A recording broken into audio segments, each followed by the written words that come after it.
चला तर आज तुमच्यासोबत व्हेज पुलावची रेसिपी शेअर करणार आहे. तर अगदी बनवायला सोपं आहे, फार कमी वेळेमध्ये बनतो आणि तेवढाच चविष्ट लागतो. तर चला पटकन रेसिपीला सुरुवात करूया. तर चला, व्हेज पुलाव बनवण्यासाठी मी भरपूर अशा भाज्या घेतल्यात. तर यात मी मटर घेतलेत, एक शिमला मिरची घेतली आहे, बटाटे घेतलेत 2 छोट्या साईजचे आणि 2 मीडियम साईजचे कांदे असे लांबसर कापून घेतलेत आणि 2 टोमॅटो घेतलेत.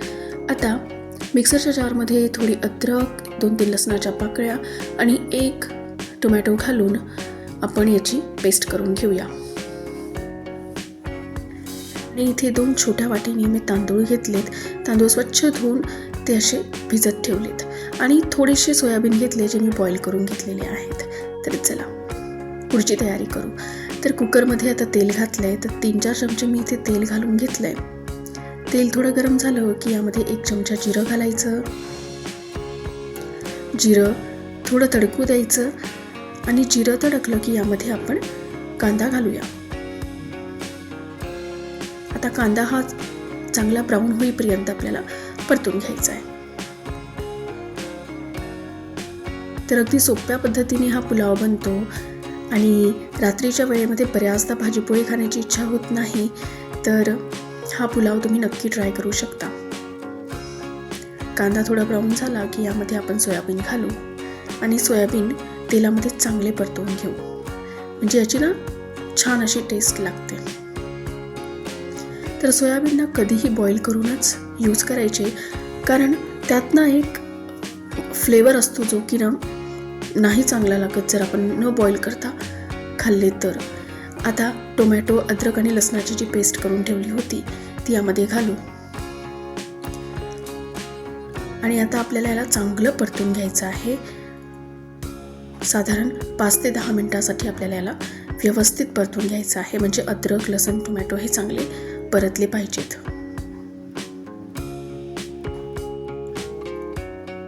तर यामध्ये हिरवी मिरची घातली आहे. हिरवी मिरची नंतरच घालायची म्हणजे जास्ती करपत नाही.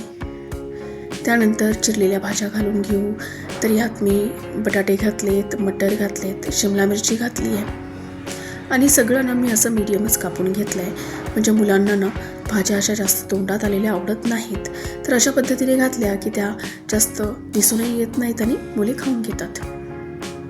आता यामध्ये सुके मसाले घालून घेऊ. तर यात मी धनी पावडर घेतलं आहे, 2 चमचे रेड चिली पावडर घेतलं आहे, थोडी हळद घेतली आहे आणि 2 चमचे गरम मसाला घेतला आहे. आता यामध्ये मसाल्यांचं प्रमाण हे तुम्ही तुमच्या आवडीनुसार कमी किंवा जास्ती करू शकता, कारण बऱ्याच जणांना जास्ती मसाले आवडत नाहीत. तर तुम्ही तुमच्या अकॉर्डिंग मसाले ॲडजस्ट करून घ्या. तर मसाले हे व्यवस्थित परतून घ्यायचे आणि जर खाली करपत असतील तर थोडे यामध्ये पाणी घालायचं. तर थोडंसं पाणी घालून याला आपण छान असं परतून घेणार आहे. 5 ते 10 मिनटं याला आपण परतून घेऊ, म्हणजे चांगलं तेल सुटेपर्यंत याला परतवायचं आहे. आता यामध्ये चवीनुसार मीठ घालून घ्यायचं. सर्व एकदा व्यवस्थित मिक्स करून घेऊ आणि बघू शकताय तुम्ही की किती छान असं तेल मसाल्यांना सुटलेलं आहे. असं तेल सुटलं की यामध्ये आपण भिजलेला तांदूळ घालूया आणि तांदूळ सुद्धा आपल्याला या मसाल्यामध्ये चांगला असा मिक्स करून घ्यायचा आहे, थोडासा परतून घ्यायचा आहे. असं केल्यामुळे ना आपला जो भात आहे, पुलाव आहे, तो चांगला मोकळा मोकळा होतो. तर नक्की तांदूळ मसाल्यांसोबत असा चांगला 2-3 मिनिटासाठी परतून घ्यायचा, पण फार जास्त हलवायचा नाही, कारण तांदूळ हा तुटू शकतो. आता मी इथे ना बासमती तांदळाचा वापर केला आहे. तर सुट्टा बासमती आहे. थोडं याला भिजवून ठेवायचं, म्हणजे तांदूळ हा चांगला मोकळा मोकळा होतो. आता यामध्ये ना मी छोट्या 2 वाट्यांनी तांदूळ घेतले, तर यात डबल पाणी आपल्याला घालायचं आहे, म्हणजे मी 2 वाट्या तांदूळ घेतले तर मी 4 वाट्या पाणी घातलं आहे. आता यामध्ये थोडी कोथिंबीर घालून घेऊ आणि वरतून थोडं साजूक तूप घालून घेऊ. सगळं व्यवस्थित मिक्स करून घेऊया.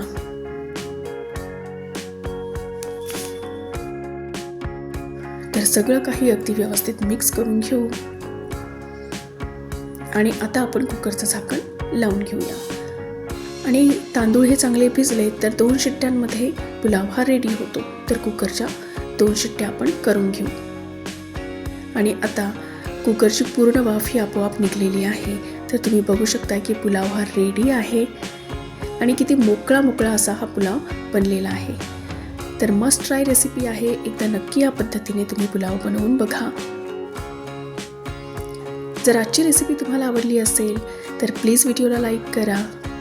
जर माझ्या रेसिपीज तुम्हाला आवडत असतील तर प्लीज माझ्या चॅनलला सबस्क्राईब करा आणि शेजारचे बेल आयकॉन देखील नक्की प्रेस करा, म्हणजे नवीन व्हिडिओचे नोटिफिकेशन तुमच्यापर्यंत पोहोचेल. जर व्हिडिओ तुम्हाला आवडत असतील तर प्लीज तुमच्या फॅमिली आणि फ्रेंड्समध्ये व्हिडिओ शेअर करा आणि अशाच नवीन रेसिपी बघण्यासाठी प्लीज मला सपोर्ट करा.